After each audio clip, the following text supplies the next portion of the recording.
In the bustling modern city of Lagos, where glass skyscrapers glittered under the bright Nigerian sun, and luxury cars moved like silent kings on the highways, there lived a man many people admired and secretly envied.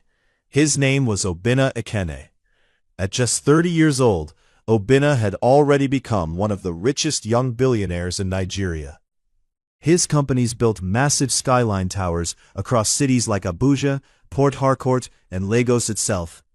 His name alone could make banks open their vaults and investors smile. But behind the success, behind the wealth, behind the polished suits and powerful reputation, Obinna Ekene was lonely. His mansion in Lagos looked like something taken straight out of a luxury magazine. Yet every evening, the mansion felt quiet. Too quiet. One particular night, Obinna sat alone in the dining room. The table was long enough to sit 20 people, but only one plate sat in front of him. He sighed. His mother, Mrs. Ekene, walked into the dining room wearing a rich silk wrapper. "Obinna," she said, crossing her arms, "this house is too big for one person." Obinna slowly raised his eyebrow. "Are you complaining about the house, or the person inside it?" His father, Chief Ekene, cleared his throat loudly. "We are talking about marriage." Obinna immediately leaned back in his chair dramatically. "Ah, here we go again." His mother clapped her hands once. "Yes, here we go again, because you refuse to listen." She sat down across from him. "You are 30 years old. When we were your age, you were already running around this house as a baby." Obinna smirked. "And look how that turned out. Now I'm the one paying the electricity bill."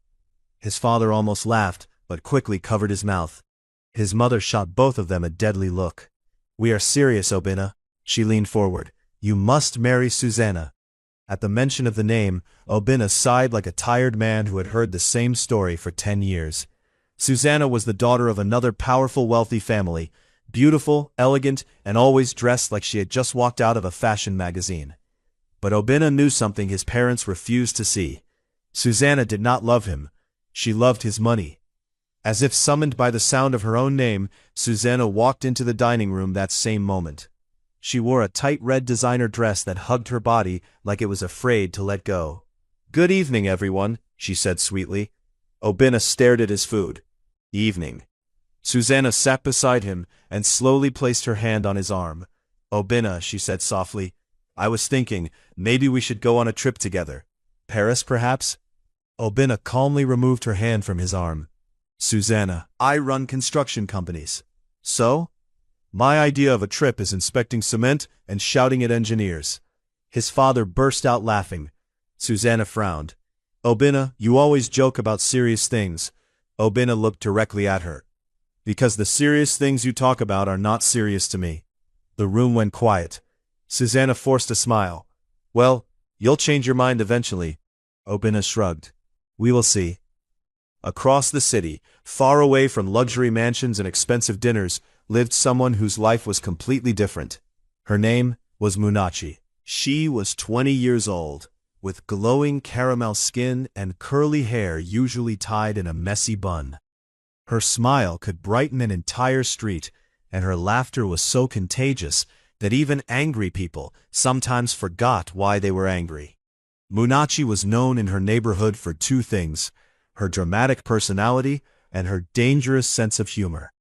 She lived in a modest house with her mother and younger brother. Their living room contained simple chairs, a small wooden table, and a television that sometimes worked and sometimes acted like it needed prayers. One hot afternoon, Munachi sat outside their house peeling onions. Suddenly her younger brother Chinedu ran toward her, looking miserable. "Muna, they chased me from school." Munachi froze. "Eh?" Chinedu kicked the ground sadly. "They said I should not come back until school fees are paid." Munachi rubbed her forehead. "Wonderful. Fantastic. Excellent." Her brother blinked. "Why are you praising bad news?" Munachi stood up dramatically. "Because if I don't laugh, I will cry." Just then, bang, bang. Someone knocked loudly on their door. Munachi slowly walked to open it. The landlord stood there like a human thunderstorm. "Rent." Munachi forced a smile. "Good afternoon, sir." Rent. She clasped her hands together. Sir, please, give us small time. The landlord sighed heavily. I will come back next week. He walked away. Munachi closed the door slowly and leaned against it. Well, she announced loudly, life has officially decided to beat us today. Her mother came from the kitchen wiping her hands. Munachi, what did the landlord say? Munachi sighed dramatically.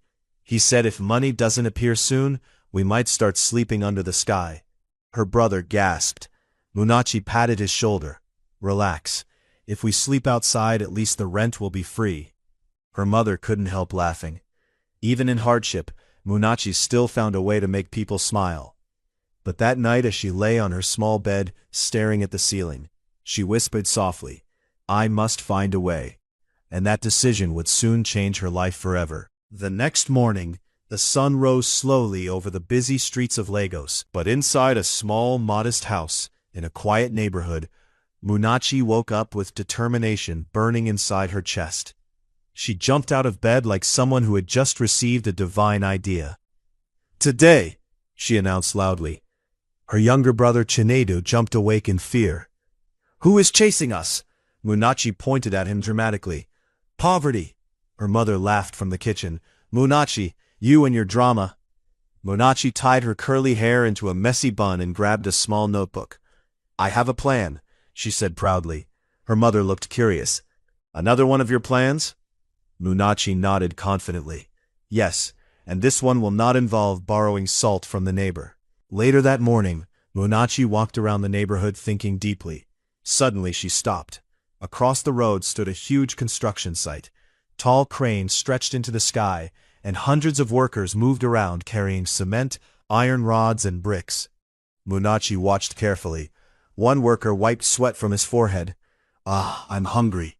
Another replied, Food is far from here. You must walk almost 20 minutes. The first worker groaned. 20 minutes? My stomach will collapse before I reach there. Munachi's eyes slowly widened. Then she gasped. Wait! The two workers looked at her. Munachi pointed dramatically at the construction site. There are hundreds of workers here. They nodded slowly. And food is far away. They nodded again. Munachi placed both hands on her head. Why is nobody selling food here? The workers blinked. One of them scratched his head. Good question. Munachi suddenly clapped her hands loudly. I have found my destiny. The workers stared at her like she had just discovered oil. I want to sell food here. The worker laughed, then talked to the manager. He pointed to a man wearing a white helmet and holding several documents. Munachi took a deep breath. All right, Munachi. Act serious. She walked over. Good morning, sir. The manager looked up. Yes?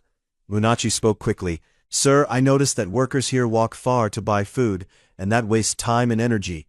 And if you allow me, I can cook delicious food here, so workers will eat faster and work better, and everybody will be happy, including their stomachs. The manager blinked twice. Slow down. Munachi smiled awkwardly. Sorry, sir. My mouth sometimes runs faster than my brain. The manager studied her face for a moment. Then he shrugged. Fine, you can sell food here. Munachi froze. Really? Yes. Munachi jumped excitedly. Workers nearby laughed. Munachi ran all the way to the market to find her mother. Mama! Her mother turned. What happened? Munachi grabbed her hands excitedly. I found where to sell food. Her mother's eyes widened. Where? At a big construction site. Soon the entire market heard the news. One woman carrying tomatoes shouted, Munachi wants to start cooking?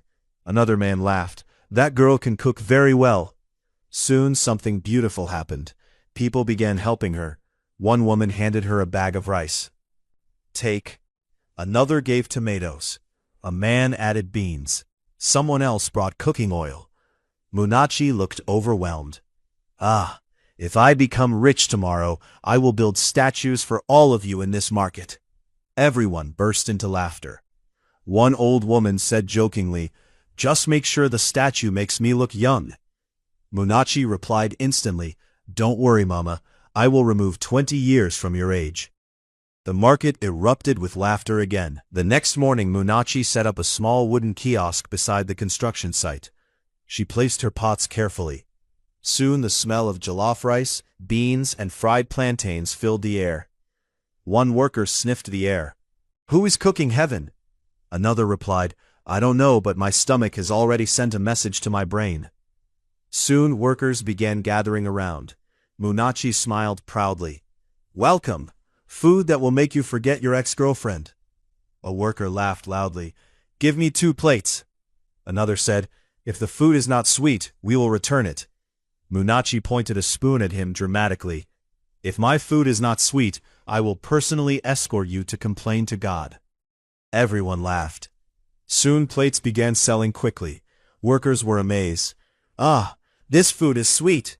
Another shouted, "Munachi, add more rice." The aroma of her cooking spread across the entire construction site.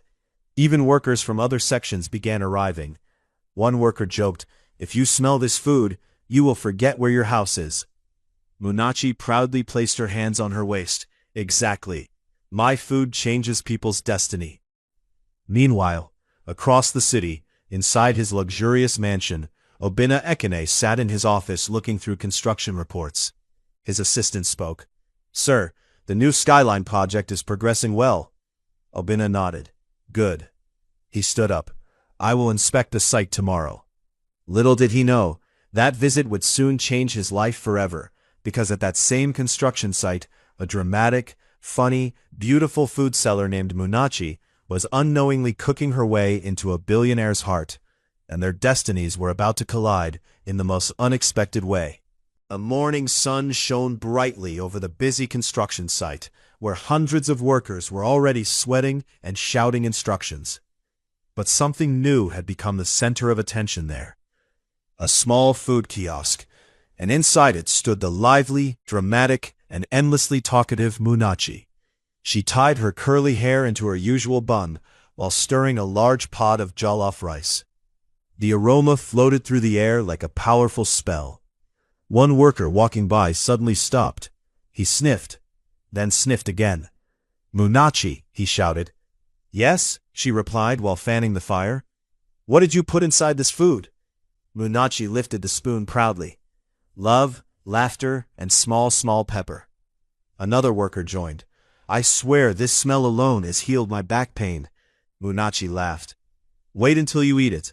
You may start seeing angels." The workers burst into laughter. Soon a line formed again at her kiosk. One worker said, "Give me extra plantain." Munachi narrowed her eyes. "You said that yesterday." "Yes, and you didn't pay for extra." The workers laughed. The man quickly brought out money. "Munachi, you remember everything." Munachi winked. "My memory is strong when money is involved." Suddenly the loud roar of engines interrupted the cheerful scene. Several sleek black SUVs drove slowly into the construction site. The workers immediately straightened up. "Boss is here." Munachi turned curiously. "Boss?" One worker whispered to her urgently. "That is the owner of this entire project." Munachi blinked. "The owner of all these buildings?" "Yes." "And he's coming here?" "Yes." Munachi looked down at her cooking pot. "Should I hide my food?" The worker laughed. "Why? What if rich people don't eat street food?" Before the worker could reply, the car doors opened. Obina Ekene stepped out, tall, confident, wearing a perfectly fitted suit and dark sunglasses. The workers lined up respectfully. "Good morning, sir." Obina nodded calmly and began walking around the site, inspecting the work. Munachi whispered to herself, "Ah, this man looks like someone that can buy my entire village." While Obina walked under a section of the building, something dangerous happened. A loose brick slipped from the top floor. It began falling directly toward his head. One worker screamed, "Brick!" but Obina did not notice. Everything happened in seconds. Munachi looked up, her eyes widened. "Hey!" Without thinking, she ran at full speed. She grabbed Obina and pulled him tightly into her arms. The brick crashed loudly onto the ground where he had been standing. The entire construction site went silent. Workers froze, helmets tilted, eyes widened. Because what they saw next shocked them completely. Munachi was hugging the billionaire, and she had no idea. Obina himself stood frozen in surprise. The girl who saved him smelled like fresh spices and fried plantain. For a few seconds, neither of them moved. Then Munachi suddenly realized what she was doing. Her eyes nearly jumped out of her head. "Ah!" She quickly stepped away. "Sorry, sir." Sorry, sir. I was just trying to save you from becoming flat like pounded yam. The worker struggled not to laugh. Obina looked at the brick on the ground, then at Munachi. Then he slowly smiled. You saved my life. Munachi scratched her head awkwardly. Well, if you had died here, who would pay these workers?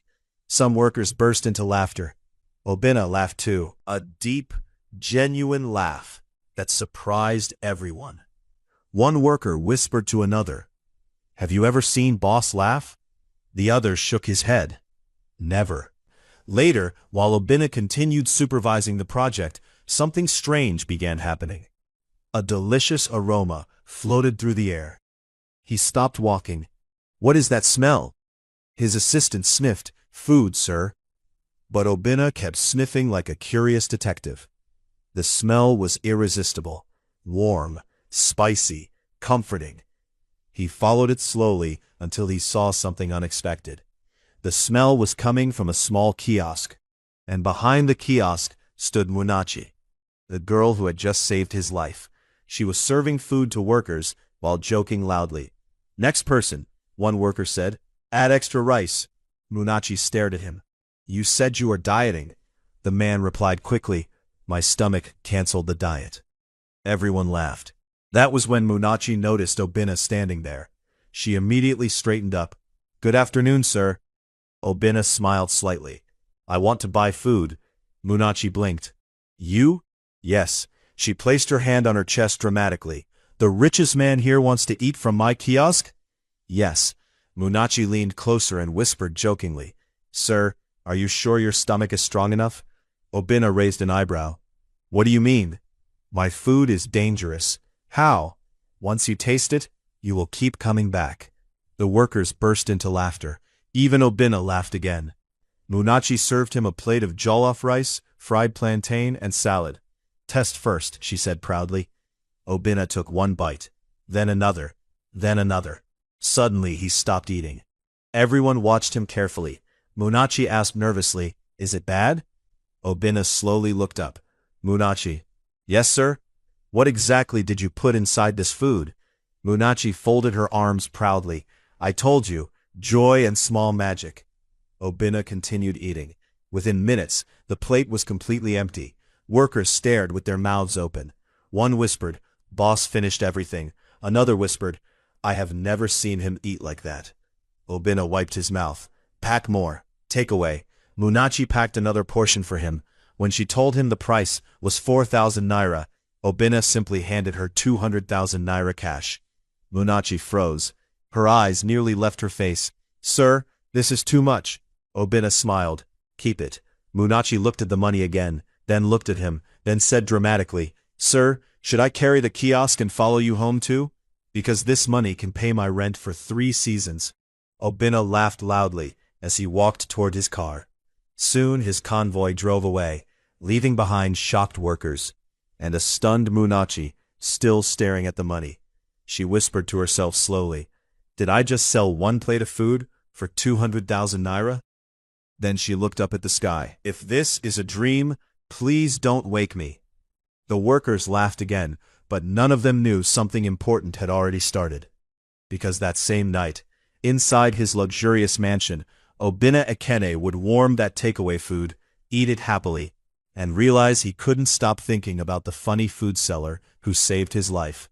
And that was how love quietly began. His housekeeper passed by the door and paused. She whispered to another worker, Is Oga eating takeaway food? The other worker peeped inside. Yes. They looked at each other in confusion. From where? No idea. Meanwhile, inside the room, Obina leaned back with satisfaction. This girl can cook. But it wasn't just the food. Her smile, her dramatic jokes, the way she shouted at workers while serving rice, and the way she hugged him without realizing he was a billionaire. For the first time in a long time, Obina laughed again just remembering it. The next morning Obina entered his office. His assistant Kelvin walked in with files. Good morning, sir. Today's schedule. Obina interrupted him. I want to inspect the Skyline construction site. Kelvin blinked. Again?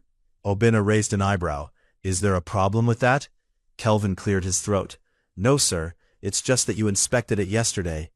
Obina stood up confidently. A good leader must supervise his projects frequently. Kelvin nodded slowly. Yes, sir. But as he turned to leave, he muttered quietly, or maybe a good leader wants to eat jollof rice again.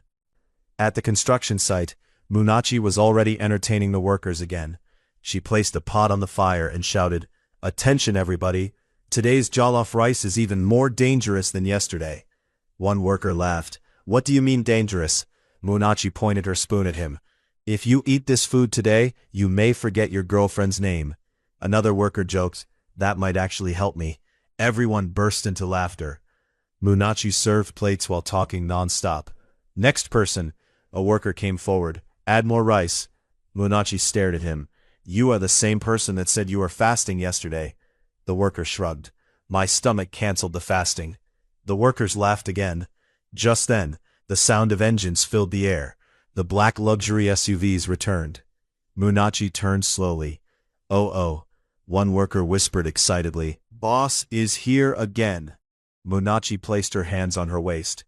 "Does he supervise construction every day, or he just came to smell my food?" The workers laughed. Obina stepped out of his car, looking calm and confident as always. But the moment he arrived at the site, his eyes immediately searched for one person, Munachi. And there she was, standing behind her kiosk, arguing with a worker about plantain portions. Obina walked closer. Munachi noticed him, and quickly stood straight. "Ah, good afternoon, sir." "Good afternoon, chef." Munachi gasped dramatically. "Chef?" "Yes." She folded her arms proudly. "You see? Promotion has started already." Obina chuckled. "I came to inspect the site." Munachi leaned forward suspiciously. "Are you sure?" "Yes. Or you came to inspect my jollof rice." Workers nearby tried hard not to laugh. Obina shook his head, smiling. "You talk too much." Munachi grinned. "But you still came." The workers looked at each other. One whispered, "Our boss has met his match." Munachi prepared a plate specially for him. Extra jollof rice, extra plantain, extra salad. She placed it in front of him proudly. "This one is VIP portion." Obina tasted it. Again his face lit up. "Munachi." "Yes, sir? This is even better than yesterday." She placed her hands on her chest dramatically. "Of course, my cooking improves daily." One worker shouted jokingly, "Boss, if you eat here every day, you will soon abandon your mansion and move to this kiosk." Munachi laughed loudly. "Don't tempt him. I don't have space for billionaires here." Even Obina laughed again, and the workers stared in amazement. Their boss was becoming a completely different person around this girl. The beginning of something dangerous. As the afternoon passed, Obina stayed longer than usual. He sat beside the kiosk, talking to Munachi while she cooked. Munachi asked curiously, "Sir, why are you not married?" Obina shrugged. "I haven't met the right woman." Munachi nodded thoughtfully. Maybe she is hiding somewhere." Obina looked directly at her. "Maybe." Munachi didn't notice the meaning behind his words, but some workers nearby did. One whispered, "Our boss is already falling." The other nodded. Yes, and somewhere far away, inside a luxurious mansion, a woman named Susanna was beginning to notice something strange, because the man who usually ignored her messages had suddenly become very busy visiting a construction site, and jealousy was slowly beginning to wake up. For the past few weeks, something very strange had been happening at the construction site. The workers had started whispering.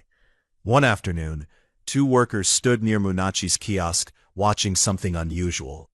Their billionaire boss, Obina Ikene, was sitting on a plastic chair beside the kiosk, eating jollof rice like a man who had just escaped from starvation. One worker whispered, "Have you noticed something?" The other nodded. "Yes. Our boss supervises construction more often now." The first worker smirked. "And the supervision always ends with jollof rice." They both laughed quietly. Meanwhile, Munachi stood with her hands on her waist watching Obina eat. "Sir, slow down," she warned dramatically. "You are eating like someone chasing a bus." Obina raised an eyebrow. "Are you complaining?" Munachi shrugged. "I'm just worried your stomach will accuse me later." Obina wiped his mouth and leaned back. "Munachi?" "Yes, I have a job offer for you." Munachi's eyes narrowed suspiciously. Should I be scared? Obina chuckled. I want you to work as my personal chef. Munachi blinked. Once, twice, then she laughed loudly. Sir, please don't joke with poor people like this. I'm serious. Munachi suddenly stopped laughing. You mean, cooking inside Billionaire house? Yes. She stared at him. Will the plates inside your house cost more than my life? Workers nearby burst into laughter. Obina smiled. You won't break anything. Munachi crossed her arms dramatically. And if I burn the rice, I'll survive. Munachi pointed at him. Okay, sir, but if your family chases me away, I will return here to my kiosk with dignity. Obina laughed. Deal. Later that evening, Munachi sat nervously inside one of Obina's luxury SUVs. She kept looking around the car. Ah! The driver glanced at her through the mirror. Madam, are you okay?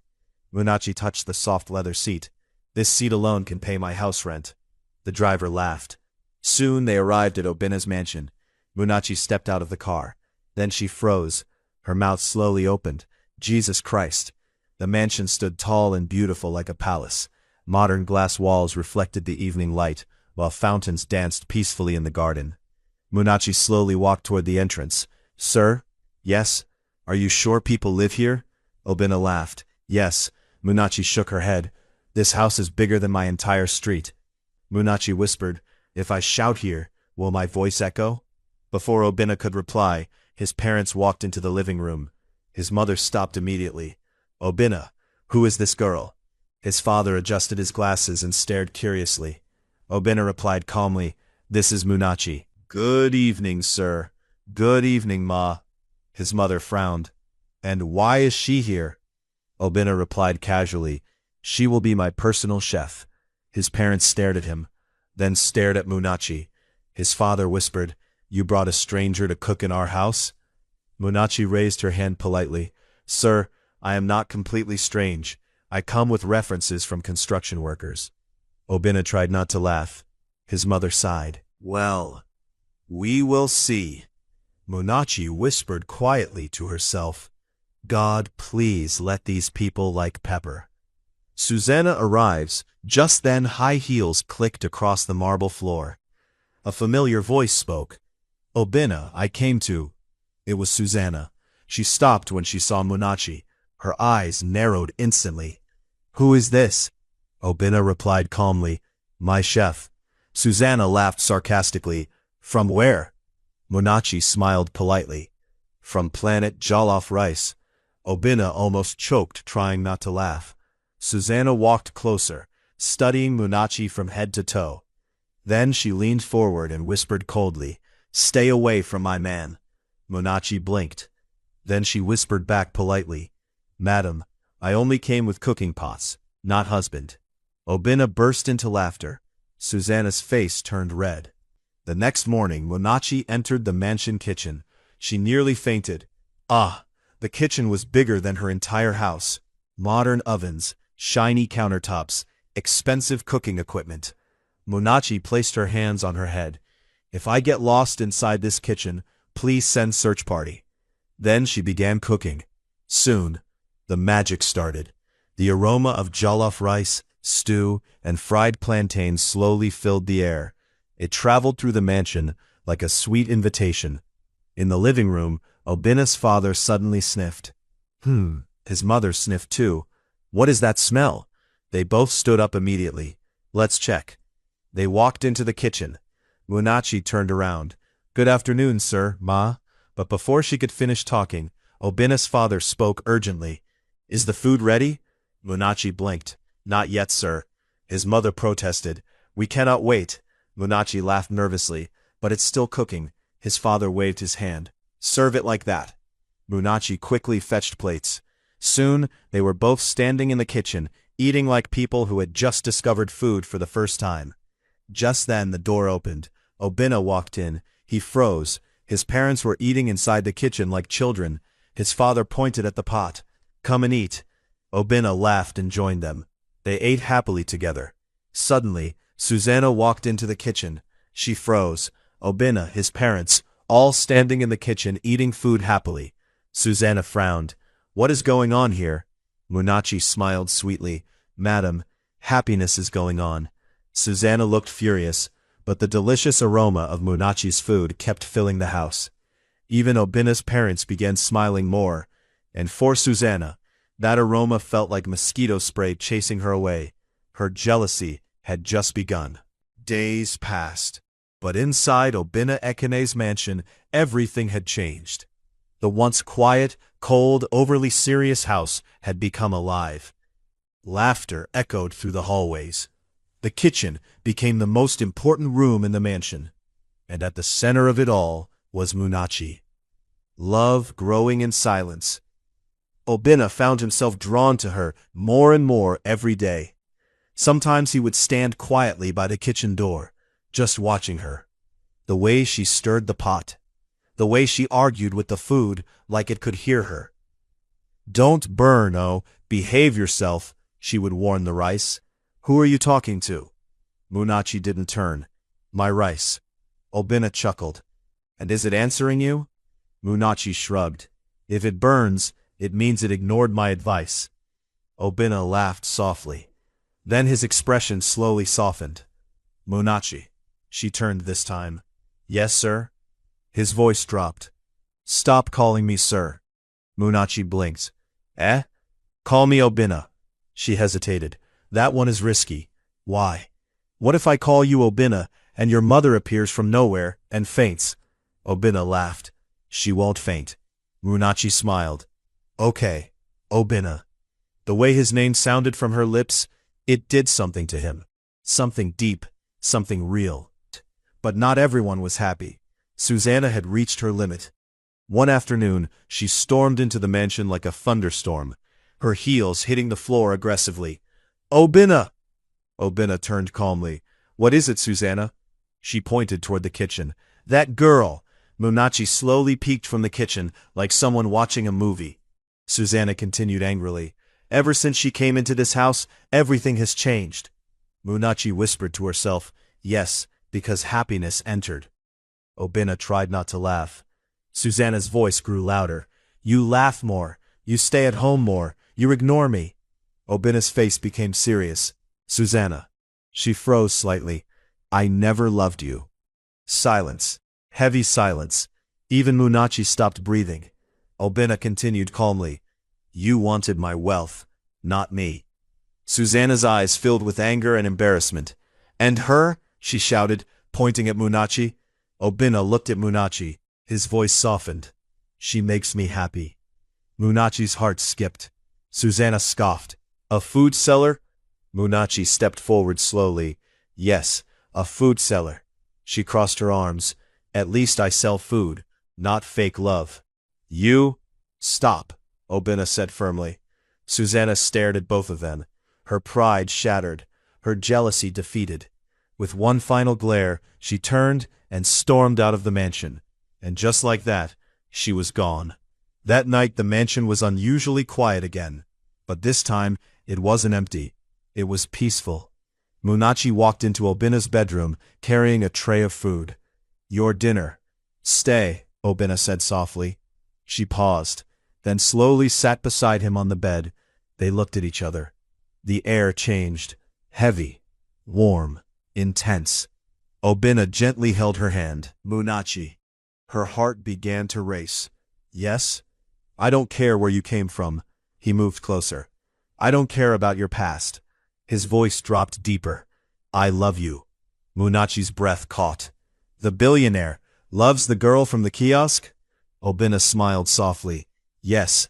Munachi looked into his eyes. "I don't have money. I don't need it. I don't belong to your world. You are my world." Her lips trembled slightly. Then she smiled. "That means I can still shout at you if you misbehave?" Obina laughed. "Of course." Munachi nodded proudly. "Then I accept." Before she could say another word, Obina pulled her gently closer and kissed her. Soft, slow, deep. A kiss filled with longing, desire, and everything they had been holding back. Munachi melted into him. For the first time in her life, she felt safe, wanted, loved. A new beginning. Months later, the story that once started at a small roadside kiosk became the talk of the city. The billionaire, and the food seller. Obina's parents, who once doubted her, now loved Munachi deeply. His mother would even say proudly, "This girl did not just cook food, she cooked happiness into this house." Chief Ekeni would laugh, "And she cooked me into eating 3 times a day." Munachi would reply dramatically, "Sir, that is my special talent," and everyone would laugh. One evening, under soft golden lights in the mansion garden, Obina knelt down in front of Munachi, holding a ring. "Will you marry me?" Munachi covered her mouth in shock. "Ah!" Then she looked around. "Wait, is this real or am I dreaming?" Obina smiled. "It's real." Munachi nodded slowly. "Okay, but if I wake up tomorrow and am back in my kiosk, I will be very angry." Obina laughed. "So, is that a yes?" Munachi smiled brightly. "Yes." And so, the billionaire who had everything but happiness found love where he least expected. Not in wealth, not in status, but in kindness, laughter, and a plate of jollof rice. Because sometimes, the heart does not look for riches. It looks for realness. True love is not about money, beauty, or status. It is about genuine connection, kindness, and happiness. When love is real, it finds you anywhere. If this story touched your heart, made you laugh, or reminded you that true love still exists, don't forget to like, share, and subscribe for more powerful, emotional, and entertaining stories like this. More drama, more romance, more unforgettable characters coming your way. Stay tuned. The next story might be even more shocking.